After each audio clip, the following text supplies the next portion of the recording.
Welcome to Real Estate Coaching Radio, starring award-winning real estate coaches and #1 international best-selling authors, Tim and Julie Harris. This is the #1 daily radio show for realtors looking for a no BS, authentic, real-time coaching experience. What's really working in today's market, how to generate more leads, make more money, and have more time for what you love in your life. And now your hosts, Tim and Julie Harris.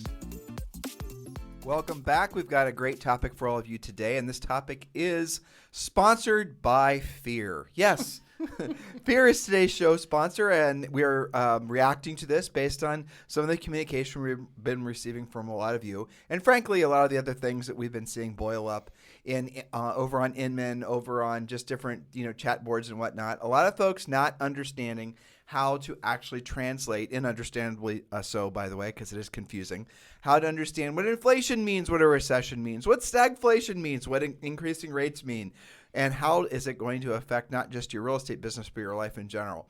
So what Julie and I are going to do is attempt to clear the air about all these topics and instill confidence in you, because the reality of it is all of these things are, though relevant to the real estate industry, you'll soon discover are going to, in many ways, make the real estate industry on a whole, and we're going to give you the counter punch to what we're saying, the counter perspective. We're not just going to assume that we're right. We're going to tell you why we might be wrong. But in the short term, let's call it the next couple of years, we're definitely on the right side of these facts.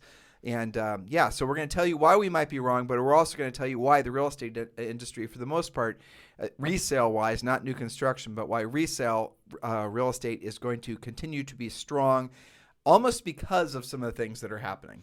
That's right. So again, our job is to educate you. We're going to talk a lot about what all this can mean, both sides of it, to motivate you, and most importantly, to get you into action. So we're going to give you some very specific action steps through the next couple of days where we're talking about all this stuff that's on your mind. We know what's happening in your head. Are we headed for recession, stagflation? How will raising rates affect your real estate market? So these are the questions that are going on in your head. And Tim, according to Social Capital's Chamath, I'm not going to try and say his last name. Papatia. Papatia, something like that. All In podcast, by the way, guys. If you want to listen to another great podcast, look up All In. He's one of the 4 hosts on there. Julie and I listen to it every week. One of the only podcasts I probably listen to twice. Really? Absolutely. And one of our coaching clients, Tammy Irby, wanted me to personally thank you for turning her onto that via listening to the podcast. Yeah. Because she's listening to it a couple times a week as well. There's so much that goes on in that podcast. We learn a lot from it. And what these guys do is they sort of have a mostly non-political perspective on talking about all these hot button topics. But he talks a lot about, go ahead. Yes, so we'll just call him Chamath on the All In podcast. Anytime that energy prices have jumped by 50% or more in the last 100 years, a recession has always followed. Now, we've already had an 86.4% increase year over year in oil prices. So that's one of his. Remember that the All In podcast is not specific to real estate. This is investors that are talking with each other. So Julie and I will answer the first question first. Is there going to be a recession? It does appear that there absolutely is going to be a recession. We might already be in a recession. One of the bellwethers is usually 2 quarters of negative GDP. But what happens before the 2 quarters of negative GDP? If you guys don't know what that means, basically where the country stops as a whole, what it produces declines opposed to increases. So normally you'll see the gross domestic product will increase every month, but where it starts to where it starts to level off or decline, that's when you start running into a recession, but more specifically an inverted yield curve. And that's something else we're going to talk about a little bit today. But I promise you we're not going to get too wonkish, because we know most of you only want to know, how does this affect me? How does this affect my real estate business? So we're going to try to stay true to that mission. Yes. So additionally, the Federal Reserve does plan to increase interest rates. We've already seen this twice in the past month, and they said there's more to come. This is specifically to combat inflation, which is at least at 8% currently. Another great podcast, The Peter Schiff Show. He talks a lot about this kind of stuff. So at least at 8% inflation. Some people say it's at least double digits already. So probably we're headed for a recession. Now, fortunately, you have a real estate license, so nobody's going to make you unemployed. So let's talk about that. Interest rates are not, there's 2 opinions, right? The Fed has 2 real meaningful levers to control the economy, or at least to have an influence in the economy. One lever is the rising and the decreasing of interest rates, and the other is the printing of money. So what the Fed has now done is they said, well, the economy is overheating. There's too much inflation. In other words, the price of everything is on the ascension. It's climbing at such a rate that it's going to outpace people's ability to buy things. You are all experiencing that. And a great example would be you go to the store and maybe I was using actually this example when I was talking with Russ, a fantastic agent in Williamson County, Texas today. And he's a Texan, so I used, what was it, Farm and Seed or Green, where we used to get the Feed and Seed. The Feed and Seed. I said, so let's say Bob goes to the Feed and Seed, and let's say Bob goes to the Feed and Seed to buy llama food. People in Texas have all kinds of crazy pets. One of these days, we'll tell you guys a story about the fact that people in Texas actually have gorillas. And at this very Feed and Seed I was thinking of, we saw Gorilla Chow. Gorilla Chow, not making that up, but that'll be a different story. Yep. Anyway, so Bob goes to the Feed and Seed to buy his, bi-weekly 10 bags of llama food or whatever it is. And he was thinking about buying a new pair of work gloves, but because the Feed and Seed had raised the price because of inflation on the llama food, he's not going to buy the work gloves. Well, in the short run, who cares, right? But what happens over time is it turns out the llama food only had maybe a 5% or 10% markup. The gloves and all the things inside the store had 100% markup. So the Feed and Seed was making all of its money off the gloves, not off the llama food. So because he's not buying the gloves, the llama food and has small margins. What's going to happen over time is not only is the revenue from the Feed and Seed going to start decreasing, but then they're not going to hire somebody. This is the worst case scenario. This is what happens on the other end of this bridge. When you start seeing higher levels of unemployment. We're not there yet. We're just the beginning phase, and we don't inevitably have to get to that worst phase, but we're going to talk to you guys about that. So then what happens is he doesn't buy the gloves. They don't sell the gloves. The people that make the gloves then end up laying off people, and then this cycle starts to turn the opposite direction. Now we don't know how bad inflation is going to get. There are lots of reasons to believe that inflation is going to get significantly worse. And I'll tell you guys, Julie and I talked about this last week, but I still think it's absolutely amazing. Back the last time inflation was this high was 1981, and that's when they actually tracked inflation differently. So had we been using the old way of tracking inflation as they did in 1981, inflation now would be significantly worse than it was back then. And one of the key components that they changed when they were trying to reconfiguring how to track inflation and what the inflation rate was, guys, get this, I'm not making this up. It's something called owner's equivalent and rent. And I know we talked about this last week, but it's so shockingly, I mean, when you hear this, you're going to want to Google it because you're going to think I'm making it up. Because frankly, when I heard Peter Schiff say it, I Googled it because I thought he was maybe oversimplifying it, and he wasn't. So back in 1981, people were, and prior to that, they were tracking inflation with regards to housing because it is mostly everyone's single largest expense based on how much it actually was increasing. Rents were increasing, cost of housing was increasing. And so then they changed it. They said, okay, we're not going to use the actual inflation in housing anymore, because it had too significant of an impact over the overall inflation rate. And the government does not want to have a big, scary looking inflation rate because then people start to question what the heck's going on with the government. After all, isn't the Fed supposed to be controlling government? You guys get this? It's political. That's the bottom line here.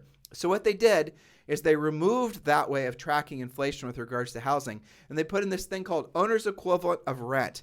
And what they do is they survey homeowners. I'm not sure if they survey the same homeowners. I'm not sure if they survey different homeowners, but I suspect that they survey the same homeowners, and they call them up and they ask them, guys, Google this. I'm telling you, it sounds nuts, but it's true. They ask them, what would you pay for your house and rent? Now, if someone were to call you guys up today, and they were to ask you, those of you who are homeowners, what would you pay in rent for your house? Now, you're in the real estate business, so you might actually know what the market is, but you think your neighbor who's not in the real estate business does? So then they'll just report, well, you know what, I would pay $500 a month, or I'd pay $1,500 a month, or whatever it is. They don't know what the true market is, and what the hell does that have to actually do with the inflation in real estate? Not a damn thing. So by removing what would have been the largest by removing that, then obviously the actual inflation rate that they're reporting is going to be significantly lower. So Peter Schiff, and now Peter is often, and I think correctly, seen as more of a conservative leaning economist. But the reality of it is now you're hearing this across the board. the actual inflation rate that a lot of people believe is in place across the country is closer to 15 or 16%. Now, I want you to think about that for a second, because this goes back to another statistic that Julie and I shared with you guys late last year, that Goldman Sachs was predicting that the increase in real estate across the country was going to be 16% beginning of this year at the end of this year. Julie found a statistic, and we shared with you guys this 2 weeks ago. The actual inflation or increase in values of homes has been, so far this year, just under 25%. So far. So clearly, Goldman Sachs was a little too conservative with predicting 16%, and we're now seeing the average cost of a home, not the median cost of a home. The average cost of a home is not what we were predicting, Julie and I, based on Goldman Sachs' prediction of 16%. By the end of this year, it was predicted to be $475,000. It turns out the average cost of a home now is $510,000 in the United States. Already at the end of first quarter. All right. So for you to say, Mr. Government or whoever's talking about this, that the inflation rate is 8%, it just ain't true. And you guys are experiencing that in your grocery bills. And so what's going to happen is, like, for example, people are saying, well, the war in the Ukraine is causing gas prices to go up. The war, all these things are true. All these things are, but there's also scarcity that's, lack of, all of this is going to cause inflation to go up. So the Fed's going to raise rates. And then the inflation rate basically is going to continue to increase despite the fact the Fed's raising rates because of the nature of what's happening all over the planet. Oil prices increase. That increases the cost of so many products. So many products are built using some sort of refined oil, right? Not, you think gas? Well, let's start there. Trucks, fuel prices go up. The increased fuel prices gets passed on to consumers eventually. And that's what we're all experiencing now. You think gas prices and grocery prices are going up, everything prices are going up. Here's another little fun fact for you, and then we'll get back to Julie's stuff. 30%, that's the average increase of new construction in the United States. 30%. Where Julie and I live in Puerto Rico, it's 60%. Mm-hmm. What do you guys, and this is in my opinion for the sake of resale, good thing, what do you think that's going to do to the value of resale homes? How many people are going to be able to afford to pay for a new home 30% more than a resale home? Resale homes are going to continue to inflate, obviously already 25% based on the report that we read, but even more in the coming years, because new construction is not going to all of a sudden, what's going to happen is the market's going to have to catch up with the cost of everything. People talk about the cost of lumber. It's not just lumber. Labor rates have gone through the roof. Labor is now like a normal trades guy. In some markets, they're paying a guy that's building a house on average $100 an hour. This stuff does not wash back out of the economy. The inflation rate that we're experiencing now is Julie and I, again, we talked about this probably 2 years ago. This is the hard reset of prices. In other words, I'll give you guys an example, a personal example. Julie and I's first house that we bought when we were 22 and 23, our first real investment property, but we lived there too, was $71,000. That same house now is worth $300,000. Do you think that house is going to ever go back to $71,000? Of course not. Right? So that's what and why is that? Increased demand? No, not really. I mean, Columbus, Ohio hasn't gotten that much bigger since in the 90s. So what's really caused it? Inflation, the devaluing of the dollar. That is going to increase. It's not going to decrease. So resale real estate is going to continue to go through the roof. So put all these things into the hopper and think about it. So when someone says all these bad things, these doom and gloom things to you, you have to remember that you're in the real estate business. You're selling something that everybody needs. Everybody will always need a home. You are not selling something that is like, for example, there is no, remember I was telling you about Bob going to the feed and seed? Mm-hmm. He has to feed his llamas, right? So he's buying that llama food, but he doesn't have to buy those gloves. You guys are in a business that people have to have what you're selling.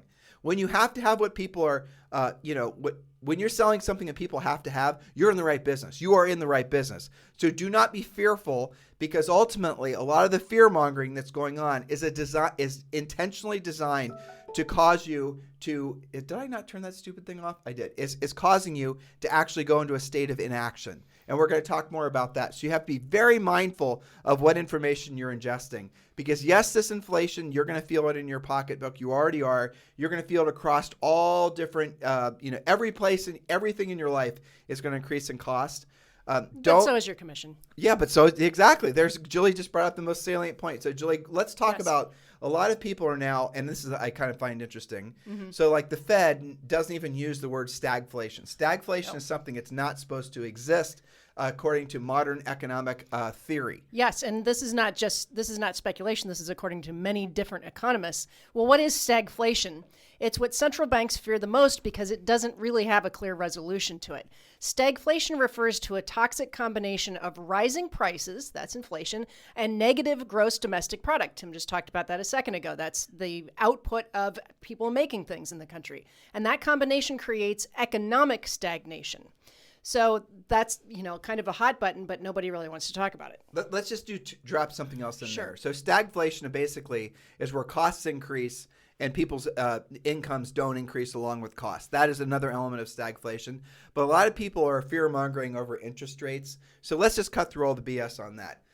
Right now, you buy a house, even if the interest rates go up to 7%, it's still going to be cheaper than renting because rents are going to increase along with inflation. Of course they are. So you're going to be able to buy a house, even though the interest rate's not 3%. And I wish you would have locked something in then. If you didn't, well, you may have missed out, but who cares? It's still going to be cheaper than renting when you compare payment to payment. What's happened in most major markets, and again, if you're a landlord, if you have assets, good for you, but rents now are more expensive than what an equivalent house would cost if someone just put like 10% down, because that's how fast rents are inflating.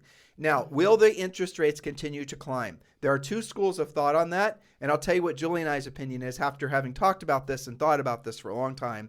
No, because if the rates go up too high, here's what's going to happen. Not only is it going to worsen the recession, in our opinion, and you guys can hold us to this, because we're absolutely going to be in a recession, the Fed is going to use that as an excuse not to continue to raise rates.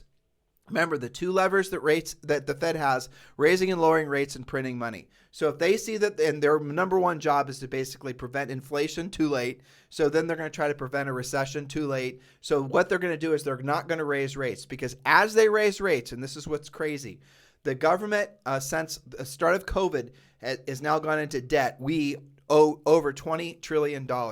The debt payment, the interest payment on that debt is not a huge significant portion of, on average, the Fed, the budget that the government has every year. But if Fed raises the rates, and that's because the rates have been basically zero.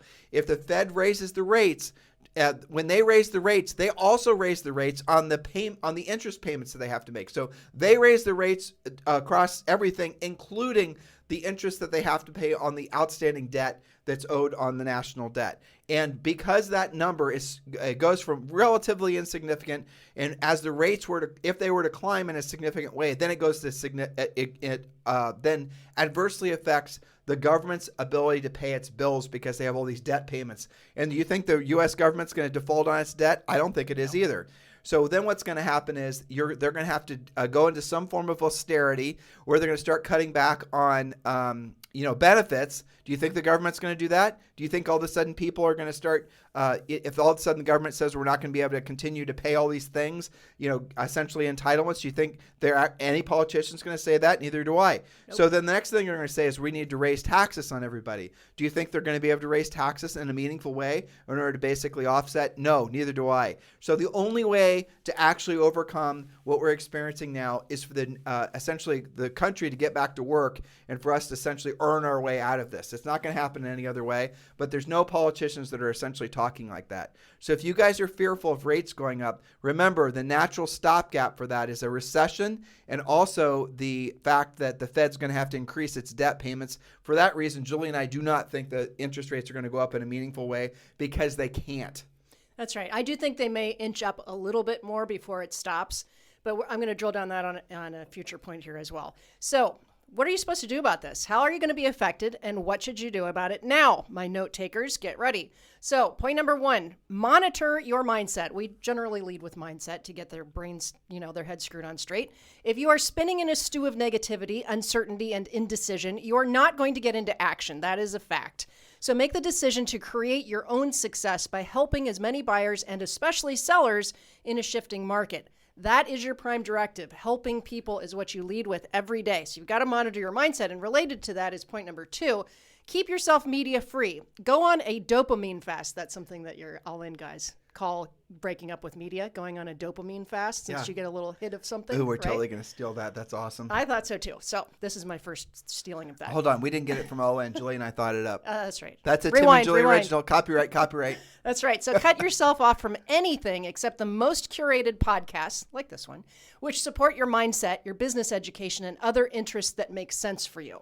You know, I had to go to the dentist once again, and I was wanting to listen to something that would drown out the drilling part. Ew. So I turned on a Sticky Notes podcast about classical music, and it worked great. Like I was, I had to crank it up quite a bit, but that's what I mean by other interests that make sense to you. Curate what's going on in your head instead of being passive about it. The one thing that's nice about going to the dentist in Puerto Rico, since most of them prefer to speak Spanish, and we prefer to speak English, unlike in the United States where every dentist and every dental hygienist seems to think that you're ready to have a big long-winded conversation while they have their hands in your mouth. I've never gone to a dentist or hygienist that didn't want to talk to you about something. It's like, why are you talking to me? I can't really talk back. I know. Nice thing here. It's cruel. It's like half the time because they don't talk and they just get it done. Yes, I know. The dentists here are fantastic. I did learn or relearn the word for pain in Spanish though, so I'm picking up a little bit in between drilling. No, they say "tienes dolor," which is "do you have pain?" And I'm like, what do you think? There's a drill in my face. But anyway,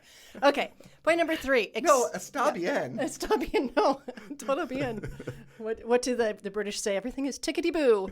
Anyway, I'll try using that on them. All right, number 3. Accept and embrace the fact that you will need to make more contacts in more areas. That's spokes on your income wheel in order to meet or exceed your goals this year and next. More proactive lead generation more consistently will ensure your success. There is no time for laziness or complacency in a shifting market. Well, I was talking with Russ, whose last name will remain anonymous, and he is one of the top Keller Williams agents in Austin, a fantastic agent, a true gentleman. Mm-hmm. We had him list our house and we sold, which, by the way, he told me this morning was one of the biggest feathers in his cap of his career. Oh, that's nice. I know.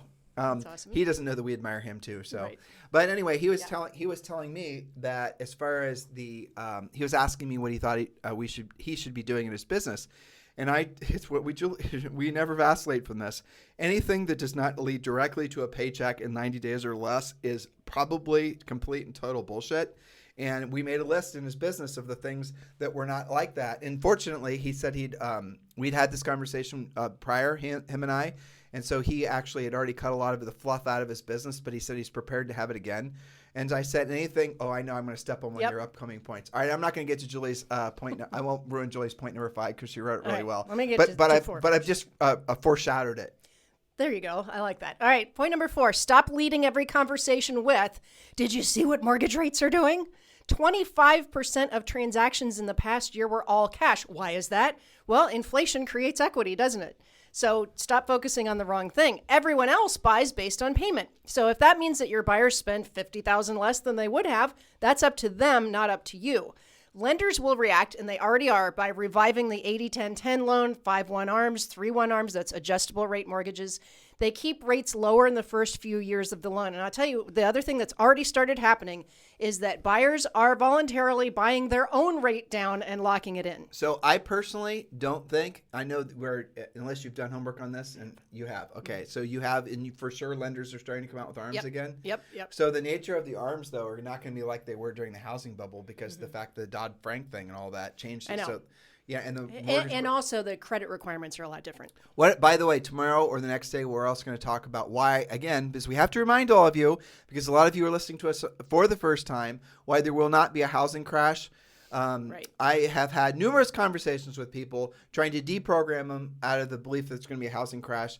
Because when you guys believe, for example, a recession is going to ruin your business, it won't. When you believe that there's a housing crash looming, there isn't. When you think like that, what comes as a result? You go into a state of inaction. You make it your reality. So you're fearful of something bad happening. Mm-hmm. And because you're fearful of that bad thing happening, you manifest the bad thing happening. You've got to really, going back to Julie's point numero uno, you've got to be really sensitive to not allowing any of this negative crap enter your mind. People that are fear-mongering are trying to sell you something or trying to control you. You got to purge those people from your life right now because you are in the right place in the right time and you are in the right industry. I would not personally like to be in a real bad recession, for example, in the boating industry, for example. Yeah. Anything exactly. anything that's voluntary. I wouldn't want to necessarily. That's right. Right, but we're not anywhere near that. Because, by the way, boats are now sold out for the next 3 or 4 years. Well, that's right. And so one of the things that we're going to be working a lot with our coaching clients is understanding the reaction to, maybe a little bit higher interest rates. So, for example, because I've been researching something about educating them more on loans since that's going to be a moving target. Did you know that I believe as long as you have 720 or higher, you can put down 3%. Okay, so let's say that you have a big chunk of equity. You've got $200,000 or $300,000 that you were going to spend towards a mortgage, right?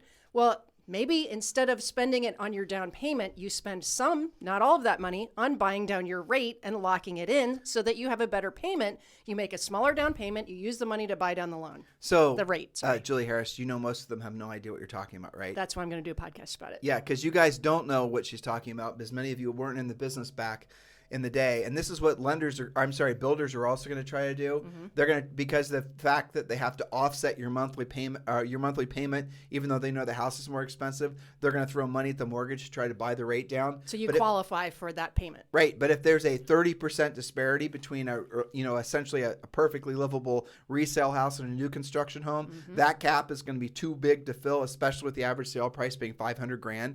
That means the average resale home or new construction home is going to be obviously more than that. That a bunch of rate buy downs aren't going to make up that kind of payment. So right now, if you want to know a business that you don't necessarily want to be in, it's unfortunately new construction. Yeah. Everything's going to work against new construction probably for the foreseeable future. Yeah, and don't forget that a lot of builders have their own escalation clauses against the buyer. That's right. Escalation clauses. That's a little fun fact. Did you guys know those exist? They've existed for a long time, primarily in the very, very upper end. So here's how it works. So you go in a contract on something for $650,000. Okay, good. I'm $650,000. The house is going to be delivered in a year or whatever. Maybe it's 6 months. Depends how big it is and all that. Well, the builders now, even the production builders, are building in escalation clauses where you're going to pay whatever the actual final price is, which is not going to be $650,000 because they're doing just in time on the delivery of the product. For example, you build a house, they then have to dig the hole. Well, it turns out digging the hole, let's say it's a part of the country or the basement. Let's say the price of that has gone up 20%. You think they're going to absorb that from their profit? No, they're not. You're going to pay it. Lumber has gone up. Windows have gone up. Appliances. So on and so on and so on. And all of this has gone up dramatically in the past, really 6 months. It's going to go up dramatically again in the next 6 months. So you go and contract on something in new construction. Do not be surprised that your finished price is actually 20% more. Or more. In luxury, it's significantly more because the number of people that know how to do, all the little nuanced, finer, higher-end things that are new, higher-end homes, they are really in demand. And as a result of that, they're doubling their prices in some cases. And I'm talking materials, but mostly labor. That's if you can even get them. Yeah. There's a shortage of that too. Okay. So point number 5, as led into by you previously. Stop spending your money on stupid stuff. Branding, buyer leads, and building a team equal the 3 B's to avoid. Again, branding, buyer leads, and building a team. We could definitely think of some more words that start with B and have more fun with that. I was going to call it the BS of real estate, but anyway. What would have been the S? The B's. I couldn't make it work, so it's just the 3 B's but for now. But there's something there, right? It's going somewhere. We could probably come up with 7 B's. At least. But those are the ones that are most prevalent. If you guys have any ideas for more B's we can throw in there, because there is definitely something there, text me directly at 512-758-0206, 512-758-0206. And by the way, yes, Julie and I are with eXp Realty, and yes, we'd love to sponsor you at eXp Realty. If you're eXp Realty curious and you're ready to take the next step, text me directly at 512-758-0206, 512-758-0206. Guys, there is no doubt, and once you learn more about eXp, you will agree, that eXp is going to be the brokerage you're going to want to be with in the event that this recession, frankly, any recession, any economic situation, but especially a recession, and especially what might come after the recession. And there will be, and there are reasons to believe that what we're going to be entering into if this recession prolongs, because the average, I don't know if you researched this, how long does the average recession last? Well, I don't have that exact it's number not for long. you, but it's not generally that But long. this is going to be a long-term, for example, the stagflation period we're in, guys. If you want to know more about stagflation, Google stagflation Japan. Then you're going to understand what we could be entering into. I don't think we are, because our economy is so massive compared to Japan's. But the reality of it is we're going to be entering into uncharted waters that historically we've never experienced in this country. At this point, you have to assume that's baked in, but do not use, I'm not trying to cause fear. I'm trying to just prepare you. Caution.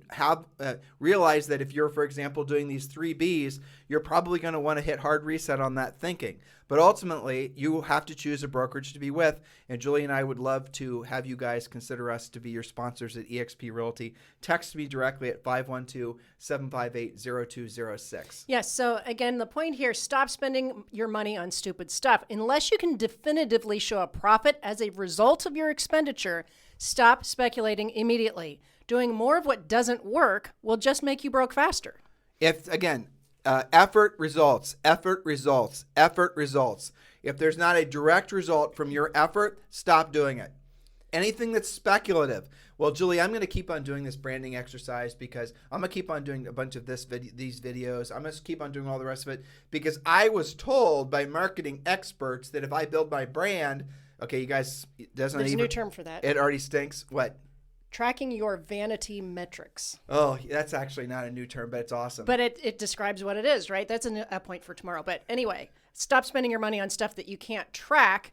And, in our real estate treasure map, we talk specifically about what you should track. So be aware of what actually makes you money. And one of the exercises is to look at your past 10 transactions. Where did they come from? If 8 out of 10 of them were past clients, but you've never really actively talked to your past clients, that would be called the luck of a hot market. When that starts to go away, you've got to do more of what works and add spokes to that. By the way, if you guys heard Julie say the word talk to your past clients, and that you had a emotion of fear, if you emoted fear from that, then you need to realize that is, you absolutely should be a red flag as to what you need to be working on. You have to have the ability to have lucid conversations with your customers. I know. Okay. I'm preparing you. Okay, good. I'm trying to set you up for point number 6. Go for it. If you're not doing that on a regular basis and you're relying on all these fanciful things that could only be even moderately rationalized in a buoyant seller's market. In other words, when cash is flowing, people don't stop to actually track. But when cash starts to slow down and there's a fear in the market, the buyer's going to take themselves out of the market first. I'm going to share with you guys something fun that we're working on. I heard that Supra, as in the lockbox companies, has, and I'm trying to get them, they haven't given them to me yet, but I'm going to do my best, has reporting on all of the Supra lockbox activity. Well, of course they would, right? Sure. And I heard from Russ, frankly, that in Vancouver, British Columbia, that Supra lockbox access has dropped by, if I remember correctly, 50%. Wow. And I also heard in Austin, which will, in my opinion, be a very recession-proof market, the activity there is even dropped off by double digits. It could be. That'll be interesting.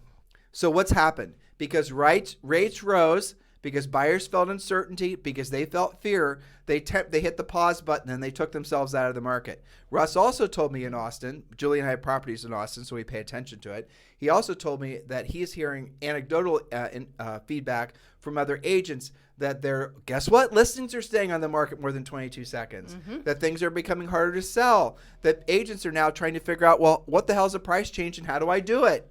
I know. It is shocking to them that you might have to talk to a seller more than once before they're in contract. Right. And I'm sure we'll do podcasts on this as well. We are working with our Premier Coaching clients on a lot of those conversations because it is changing and it does kind of freak them out. Get to point number 6 before our friend with the leaf blower decides to I hear him coming. Office. All right. Point number 6, make the commitment to speak with, as in on the phone or in person, 100% of your past clients and centers of influence, asking them if they would like a comparative market analysis, that's a CMA, to see what their home is worth in today's market, because inflation of prices is a motivation for many to cash out. Now, if you've got 250 people in your database and you speak with, that's not twittering or texting them, speak with 5 per day, you will speak with 100% of your list in less than 2 months. It'll take you 50 days to get through 250 people. And then what do you do after that? You call them back 2 months later at the exact. Now if you don't have 250, if you have fewer than that, our suggestion is you start calling them all once a month, and we tell you what to say in the coaching program. We tell you how to say it. It's okay to leave voicemails, but the conversation is going to be centered around what's in their best interest. Because to Julie's point, we're not suggesting that you talk them into refinancing, of course not, or doing home equity lines of credit. What you might discover, there was a lot of people that were looking for, maybe they were thinking about buying or selling in the next 2 years, but they might move that decision up to now because they're concerned that maybe in 2 years it won't be as buoyant. Who knows, right? Though personally, I think based on inflation, there's zero chance that prices won't be dramatically increased in 2 years. But maybe they don't have that same time frame, or maybe they don't want to wait. You guys get it? The point is have the conversation. The nice thing about real estate is most people don't make decisions about selling based on finances primarily. And it's really important that all of us understand that because from our perspective, from your perspective, you're always thinking about money. What's going to get the most net for the seller, all that type of thing. And inflation rates and appreciation rates. But the reality of it is most consumers, that is a concern what the home's net value is, but it's not the concern. It's convenience. People buy and sell no matter what the rates are, no matter what the economy is, no matter what the news cycle is, no matter who the president is, for normal reasons. They need to get a bigger house because they expanded their family. They don't need a big house anymore because the kids left. They want to, you guys get it? There are real defined reasons why humans will always be buying and selling real estate, and usually the financial benefit to them is the least motivational. If you think it's the most motivational, you need to change your mindset about it because that is not truly what drives people. A lot of people, for example, it's very predictable when people are in their mid to late 30s or early 40s, sometimes mid 40s. That's generally speaking when they're wanting to peacock about their success. When you look at where most of the buying happens, and it depends on the part of the country, what age, it's usually when people want to have a big house. It's their award for themselves. It's the thing that they want. They want to buy a house so they can have their friends over so they can show off. And they need more space because their family's growing and all of that kind of stuff, right? Yeah. It's interesting as I hear you talking about this. I'm rewinding many coaching calls from the past week or two especially. What we're starting to see is more of what you and I call the normal reasons that people move. What you said, they're ready to have that big house that they've always wanted. Their family's getting bigger. They need more room. They need better school district. One of the other things I'm hearing is baby boomers are cashing out and downsizing, paying cash for a condo because they don't need 5 bedrooms anymore. These are normal reasons that are not dependent on interest rates, not dependent on what type of market it is. And that's a great thing to see. The only question is, are you listeners going to participate in those transactions? So here's the other thing that you guys got to take into consideration. In an inflationary time, which we are experiencing, the last thing to increase for most people that aren't in the real estate industry, the last thing that will increase is their wages. So it is unfortunate there will be some people that otherwise would have been able to purchase a house maybe a year ago that now are going to be longer-term renters. That is what's going to happen for sure. But the reality of it is people are still going to buy houses. The younger generation is still going to buy houses. Their wages will catch up and they maybe have to save more money, but they are going to buy real estate. That is not going to stop. That cycle of needing a place primarily to raise your family is going to go on forever. You're always going to need a place to live. You guys have to wrap your mind around that. So whether you knew you were geniuses or not when you got your real estate licenses, you were, because you are selling something that everybody needs. In a bad economic time, which we might be entering into, many, many people are not selling something that everybody needs. Many, many people are selling things that are luxury items, not in the truest sense of luxury items, but in the luxury items in the sense that someone could decide not to buy it. We heard that there's a huge increase, for example, in the number of people that are going from buying brand name food, and we heard this just today, to a generic food. They're going to start buying less quantity. So people are figuring it out, taking micro baby steps on how they're going to make ends meet because their wages have not yet increased. Now, when wages increase, what is that going to do to the prices? So if someone's working at Julie's dental office, right? Mm-hmm. She had a tooth problem, right? Obviously, that's the reason you go to a dental office. Well, probably the people working there are getting the same amount of money they were getting roughly 18 months ago. But eventually, he's going to have to start paying them more. And what's that going to do to Julie's copay or whatever she's doing in her mouth? I'm not really sure. And that's going to increase the cost. That's going to be passed on to consumers. And do you guys think there'll be a time in the future where the people working at that dental office are going to somehow decide to take less? He's not going to go to, there's no after inflation, prices are going to settle back down. That's not how it works. There is no after inflation price devaluing of anything. Values are going to stay high of labor, of everything. But there will be changes. People will be flexible. You just have to deal with it, like everything, right? I wanted to ask you what you think of this.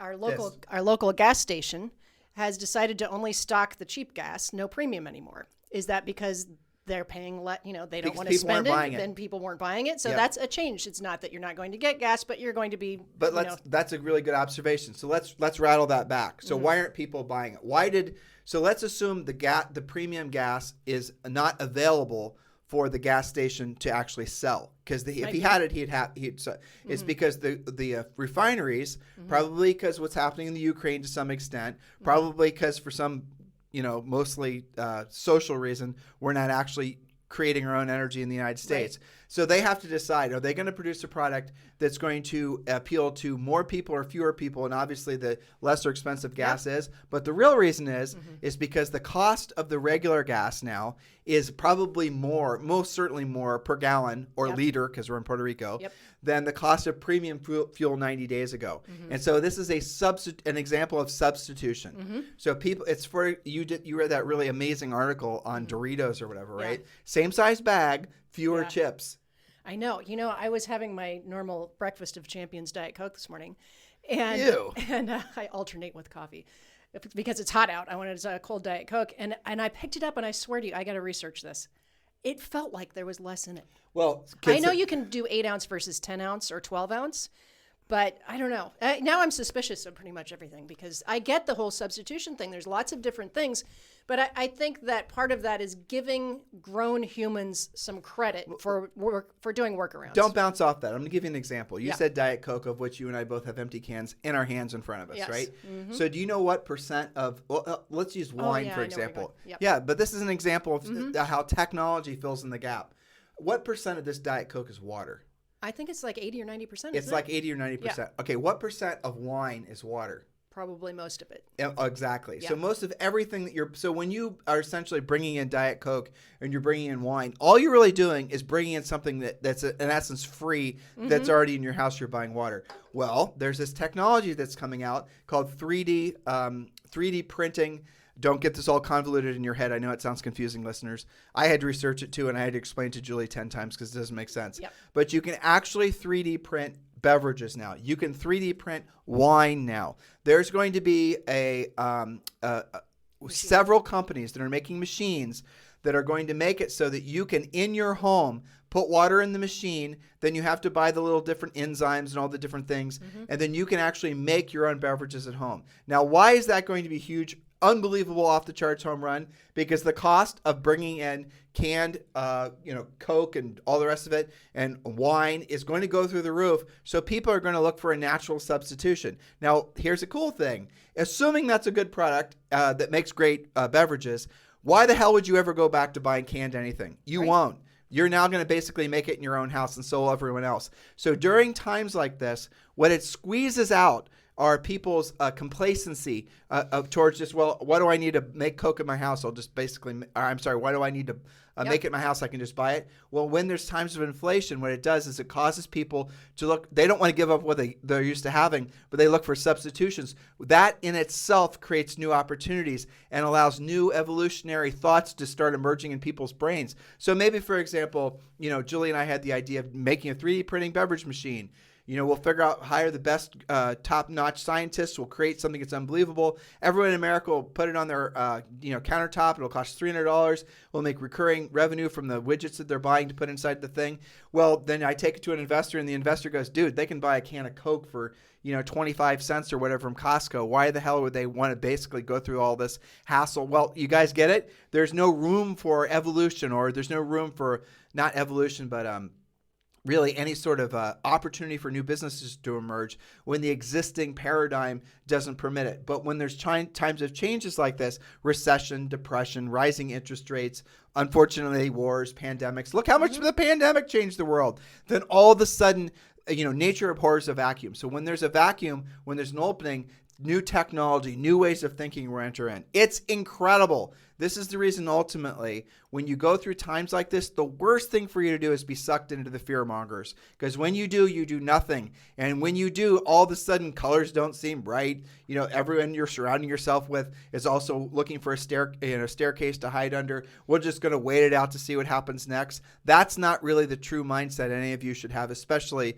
in this industry. What are you thinking? I think that you have to reset your mindset to those positive things that came out of the pandemic, certainly, that are going to come out of the pending recession.